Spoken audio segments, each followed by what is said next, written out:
ओम शांति। ओम शांति। आज 13 जनवरी 2026 दिन मंगलवार की साकार मुरली। आइए अब सुनते हैं मीठे मीठे बाप दादा के मधुर महावाक्यों को। मीठे बच्चे, बाप की श्रीमत का रिगार्ड रखना माना मुरली कभी भी मिस नहीं करना, हर आज्ञा का पालन करना। प्रश्न, अगर तुम बच्चों से कोई पूछे राजी खुशी हो तो तुम्हें कौन सा जवाब फलक से देना चाहिए? उत्तर, बोलो, परवाह थी पार ब्रह्म में रहने वाले की, वह मिल गया बाकी क्या चाहिए, पाना था सो पा लिया। तुम ईश्वरीय बच्चों को किसी बात की परवाह नहीं, तुम्हें बाप ने अपना बनाया, तुम्हारे पर ताज रखा, फिर परवाह किस बात की। ओम शांति। बाप समझाते हैं बच्चों की बुद्धि में जरूर होगा कि बाबा बाप भी है, टीचर भी है, सुप्रीम गुरु भी है, इसी याद में जरूर होंगे। यह याद कभी कोई सिखला भी नहीं सकते, बाप ही कल्प कल्प आकर सिखलाते हैं। वही ज्ञान सागर पतित पावन भी है, वह बाप भी है, टीचर भी है, गुरु भी है। यह अब समझा जाता है जबकि ज्ञान का तीसरा नेत्र मिला है। बच्चे भल समझते तो होंगे परंतु बाप को ही भूल जाते हैं, तो टीचर गुरु फिर कैसे याद आएगा। माया बहुत ही प्रबल है जो 3 रूप में महिमा होते हुए भी तीनों को भुला देती है, इतनी सर्वशक्तिमान है। बच्चे भी लिखते हैं बाबा हम भूल जाते हैं। माया ऐसी प्रबल है, ड्रामा अनुसार है बहुत सहज, बच्चे समझते हैं ऐसा कभी कोई हो नहीं सकता। वही बाप टीचर सतगुरु है। सच सच, इसमें कपोड़े आदि की कोई बात नहीं, अंदर में समझना चाहिए ना, परंतु माया भुला देती है। कहते हैं हम हार खा लेते हैं, तो कदम कदम में पदम कैसे होंगे। देवताओं को ही पदम की निशानी देते हैं, सबको तो नहीं दे सकते। ईश्वर की यह पढ़ाई है, मनुष्य की नहीं। मनुष्य की यह पढ़ाई कभी हो नहीं सकती। भल देवताओं की महिमा की जाती है, परंतु फिर भी ऊंच ते ऊंच एक बाप है, बाकी उनकी बड़ाई क्या है। आज गदाई कल राजाई। अभी तुम पुरुषार्थ कर रहे हो ऐसा, अर्थात लक्ष्मी नारायण बनने का। जानते हो इस पुरुषार्थ में बहुत फेल होते हैं, पढ़ते फिर भी इतने हैं जितने कल्प पहले पास हुए थे। वास्तव में ज्ञान है भी बहुत सहज, परंतु माया भुला देती है। बाप कहते हैं अपना चार्ट लिखो, परंतु लिख नहीं पाते हैं। कहाँ तक बैठ लिखें, अगर लिखते भी हैं तो जांच करते हैं 2 घंटा याद में रहे, फिर वह भी उन्हों को मालूम पड़ता है जो बाप की श्रीमत को अमल में लाते हैं। बाप तो समझेंगे इन विचारों को लज्जा आती होगी, नहीं तो श्रीमत अमल में लानी चाहिए, परंतु 2% मुश्किल चार्ट लिखते हैं। बच्चों को श्रीमत का इतना रिगार्ड नहीं है, मुरली मिलते हुए भी पढ़ते नहीं है। दिल में लगता जरूर होगा, बाबा कहते तो सच है, हम मुरली ही नहीं पढ़ते तो बाकी औरों को समझाएंगे क्या। याद की यात्रा। ओम शांति। रूहानी बाप रूहानी बच्चों को समझाते हैं, यह तो बच्चे समझते हैं बरोबर हम आत्मा हैं, हमको परम पिता परमात्मा पढ़ा रहे हैं और क्या कहते हैं, मुझे याद करो तो तुम स्वर्ग के मालिक बनो। इसमें बाप भी आ गया, पढ़ाई और पढ़ाने वाला भी आ गया, सदगति दाता भी आ गया। थोड़े अक्षर में सारा ज्ञान आ जाता है, यहाँ तुम आते ही हो इसको रिवाइज करने लिए। बाप भी यही समझाते हैं, क्योंकि तुम खुद कहते हो हम भूल जाते हैं, इसलिए यहाँ आते हैं रिवाइज करने। बल कोई यहाँ रहते हैं तो भी रिवाइज नहीं होता है, तकदीर में नहीं है। तदबीर तो बाप कराते ही हैं, तदबीर कराने वाला एक बाप ही है, इसमें कोई की पास खातिरी भी नहीं हो सकती। ना स्पेशल पढ़ाई है, उस पढ़ाई में स्पेशल पढ़ने लिए टीचर को बुलाते हैं, यह तो तकदीर बनाने लिए सबको पढ़ाते हैं। एक एक को अलग कहाँ तक पढ़ाएंगे, कितने ढेर बच्चे हैं। उस पढ़ाई में कोई बड़े आदमी के बच्चे होते हैं तो उन्हों को स्पेशल पढ़ाते हैं। टीचर जानते हैं कि यह डल है, इसलिए उसको स्कॉलरशिप लायक बनाते हैं। यह बाप ऐसे नहीं करते हैं, यह तो एक रस सबको पढ़ाते हैं। वह हुआ टीचर का एक्स्ट्रा पुरुषार्थ कराना। यह तो एक्स्ट्रा पुरुषार्थ किसी को अलग से कराते नहीं, एक्स्ट्रा पुरुषार्थ माना ही मास्टर कुछ कृपा करते हैं। ऐसे तो भल पैसे लेते हैं, खास टाइम दे पढ़ाते हैं जिससे वह जास्ती पढ़कर होशियार होते हैं। यहाँ तो जास्ती कुछ पढ़ने की बात है ही नहीं, इनकी तो बात ही नहीं है। एक ही महामंत्र देते हैं, मन मना भव। याद से क्या होता है? यह तो समझते हो बाप ही पतित पावन है, जानते हो उनको याद करने से ही पावन बनेंगे। अब तुम बच्चों को ज्ञान है, जितना याद करेंगे उतना पावन बनेंगे, कम याद करेंगे तो कम पावन बनेंगे। यह तुम बच्चों के पुरुषार्थ पर है। बेहद के बाप को याद करने से हमको यह अर्थात लक्ष्मी नारायण बनना है। उन्हों की महिमा तो हर एक जानते हैं, कहते भी हैं आप पुण्य आत्मा हो, हम पाप आत्मा है। ढेर मंदिर बने हुए हैं, वहां सब क्या करने जाते हैं? दर्शन से फायदा तो कुछ भी नहीं, एक दो को देख चले जाते हैं, बस दर्शन करने जाते हैं। फलाना यात्रा पर जाता है, हम भी जावें, इससे क्या होगा? कुछ भी नहीं। तुम बच्चों ने भी यात्राएं की हैं, जैसे और त्योहार मनाते हैं वैसे यात्रा भी एक त्योहार समझते हैं। अभी तुम याद की यात्रा भी एक त्योहार समझते हो। तुम याद की यात्रा में रहते हो, अक्षर ही एक है, मन मना भव। यह तुम्हारी यात्रा अनादि है, वह भी कहते हैं वह यात्रा हम अनादि करते आए हैं, परंतु तुम अभी ज्ञान सहित कहते हो हम कल्प कल्प यह यात्रा करते हैं। बाप ही आकर यह यात्रा सिखलाते हैं, वह चारों धाम जन्म बाय जन्म यात्रा करते हैं।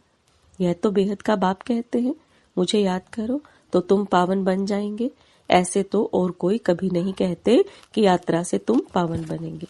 मनुष्य यात्रा पर जाते हैं तो वह उस समय पावन रहते हैं, आजकल तो वहां भी गंद लगा पड़ा है, पावन नहीं रहते। इस रूहानी यात्रा का तो किसी को पता नहीं है, तुमको अभी बाप ने बतलाया है। यह याद की यात्रा है सच्ची, वह याद का चक्र लगाने जाते हैं, फिर भी वैसे का वैसा बन जाते हैं। चक्र लगाते रहते हैं, जैसे वास्को डी गामा ने सृष्टि का चक्र लगाया, यह भी चक्र लगाते हैं ना। गीता भी है ना, चारों तरफ लगाए फेरे, फिर भी हरदम दूर रहे। भक्ति मार्ग में तो कोई मिला नहीं सकते, भगवान कोई को मिला नहीं, भगवान से दूर ही रहे। फेरे लगाकर फिर भी घर में आकर 5 विकारों में फंसते हैं। वह सब यात्राएं हैं झूठी। अभी तुम बच्चे जानते हो यह है पुरुषोत्तम संगम युग, जबकि बाप आए हैं। एक दिन सब जान जाएंगे बाप आया हुआ है। भगवान आखिरी मिलेगा, लेकिन कैसे, यह तो कोई भी जानते नहीं। यह तो मीठे मीठे बच्चे जानते हैं कि हम श्रीमत पर इस भारत को फिर से स्वर्ग बना रहे हैं। भारत का ही तुम नाम लेंगे, उस समय और कोई धर्म होता नहीं, सारी विश्व पवित्र बन जाती है। अभी तो ढेर धर्म है। बाप आकर तुमको सारे झाड़ का नॉलेज सुनाते हैं, तुमको स्मृति दिलाते हैं। तुम सो देवता थे, फिर सो क्षत्रिय, सो वैश्य, सो शूद्र बने, अभी तुम सो ब्राह्मण बने हो। यह हम सो का अर्थ बाप कितना सहज समझाते हैं। ओम अर्थात मैं आत्मा, फिर हम आत्मा, ऐसे चक्र लगाते हैं। वह तो कह देते हम आत्मा सो परमात्मा, परमात्मा सो हम आत्मा, एक भी नहीं जिसको हम सो का अर्थ यथार्थ मालूम हो। तो बाप कहते हैं यह जो मंत्र है यह हरदम याद रखना चाहिए। चक्र बुद्धि में नहीं होगा तो चक्रवर्ती राजा कैसे बनेंगे?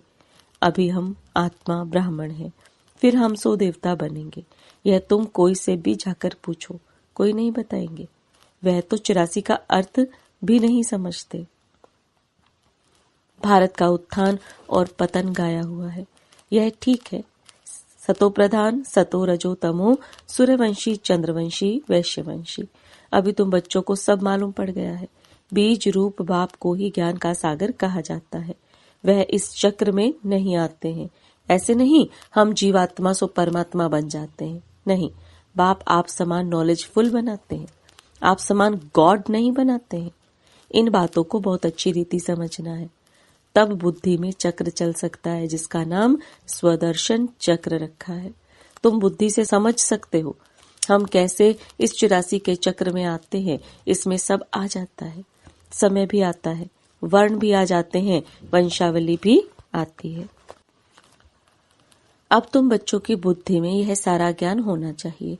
नॉलेज से ही ऊंच पद मिलता है, नॉलेज होगी तो औरों को भी दे देंगे। यहाँ तुमसे कोई पेपर आदि नहीं भराए जाते हैं। उन स्कूलों में जब इम्तिहान होते हैं तो पेपर्स विलायत से आते हैं। जो विलायत में पढ़ते होंगे उन्हों की तो वहां ही रिजल्ट निकालते होंगे।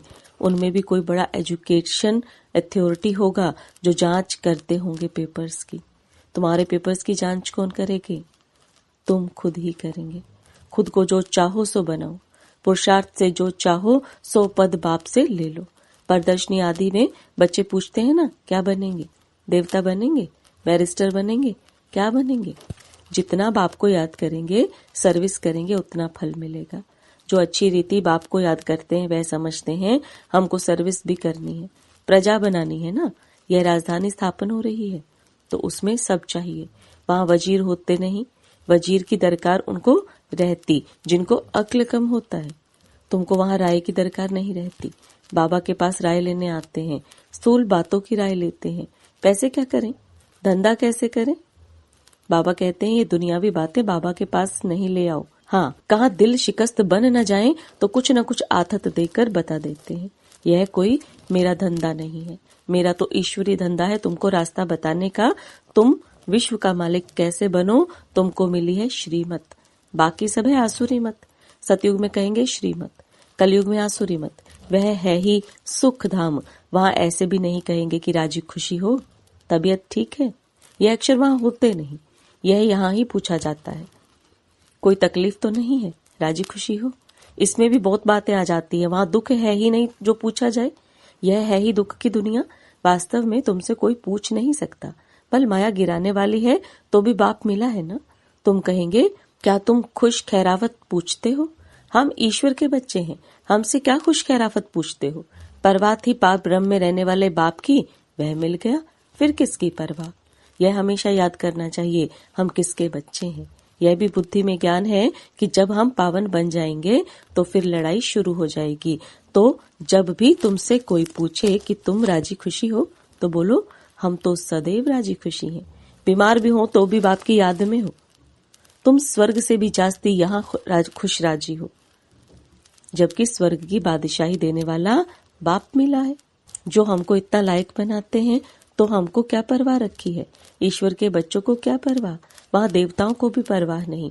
देवताओं के ऊपर तो है ईश्वर, तो ईश्वर के बच्चों को क्या परवाह हो सकती है? बाबा हमको पढ़ाते हैं, बाबा हमारा टीचर सतगुरु है। बाबा हमारे ऊपर ताज रख रहे हैं, हम ताजदारी बन रहे हैं। तुम जानते हो हमको विश्व का ताज कैसे मिलता है? बाप नहीं ताज रखते, यह भी तुम जानते हो। सतयुग में बाप अपना ताज अपने बच्चों पर रखते हैं, जिसको अंग्रेजी में कहते हैं क्राउन प्रिंस।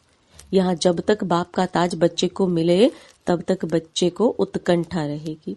कहाँ बाप मरे तो ताज हमारे सर पर आवे।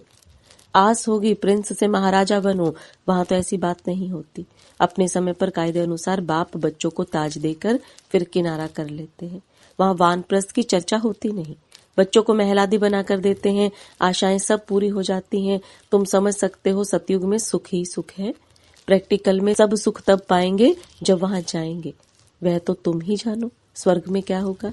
एक शरीर छोड़ फिर कहाँ जाएंगे? अभी तुम्हें प्रैक्टिकल में बाप पढ़ा रहे हैं। तुम जानते हो हम सच सच स्वर्ग में जाएंगे। वह तो कह देते हम स्वर्ग में जाते हैं, पता भी नहीं है स्वर्ग किसको कहा जाता है। जन्म जन्मांतर यह अज्ञान की बातें सुनते आए, अभी बाप तुमको सत्य बातें सुनाते हैं। अच्छा, मीठे मीठे सिके लदे बच्चों प्रति माता पिता बाप दादा का याद प्यार और गुड मॉर्निंग। रूहानी बाप की रूहानी बच्चों को नमस्ते। रूहानी बच्चों की रूहानी बाप दादा को याद प्यार गुड मॉर्निंग और नमस्ते। धारणा के लिए मुख्य सार, सदा राजी खुशी रहने के लिए बाप की याद में रहना है। पढ़ाई से अपने ऊपर राजाई का ताज रखना है। श्रीमत पर भारत को स्वर्ग बनाने की सेवा करनी है। सदा श्रीमत का रिगार्ड रखना है। वरदान, श्रेष्ठ तकदीर की स्मृति द्वारा अपने समर्थ स्वरूप में रहने वाले सूर्यवंशी पद के अधिकारी भव। श्रेष्ठ तकदीर की स्मृति द्वारा अपने समर्थ स्वरूप में रहने वाले सूर्यवंशी पद के अधिकारी भव। अब बाप दादा के वरदान को विस्तार में समझेंगे। जो अपनी श्रेष्ठ तकदीर को सदा स्मृति में रखते हैं वह समर्थ स्वरूप में रहते हैं। उन्हें सदा अपना अनादि असली स्वरूप स्मृति में रहता है। कभी नकली फेस धारण नहीं करते। कई बार माया नकली गुण और कर्तव्य का स्वरूप बना देती है। किसी को क्रोधी, किसी को लोभी, किसी को दुखी, किसी को अशांत बना देती है, लेकिन असली स्वरूप इन सब बातों से परे है। जो बच्चे अपने असली स्वरूप में स्थित रहते हैं वे सूर्यवंशी पद के अधिकारी बन जाते हैं। स्लोगन, सर्व पर रहम करने वाले बनो तो अहम और वहम समाप्त हो जाएगा। सर्व पर रहम करने वाले बनो तो अहम और वहम समाप्त हो जाएगा। अव्यक्त इशारे, इस अव्यक्ति मास में बंधन मुक्त रहे जीवन मुक्त स्थिति का अनुभव करो। जब आपकी रचना कमल पुष्प जल में रहते जल के बंधन से मुक्त है, तो जब रचना में यह विशेषता है तो क्या मास्टर रचता में नहीं हो सकती? जब कभी बंधन में फंस जाओ तो अपने सामने कमल पुष्प का दृष्टांत रखो कि जब कमल पुष्प न्यारा प्यारा बन सकता है तो क्या मास्टर सर्वशक्तिवान नहीं बन सकते? तो सदा बन जाएंगे। ओम शांति। Om Shanti.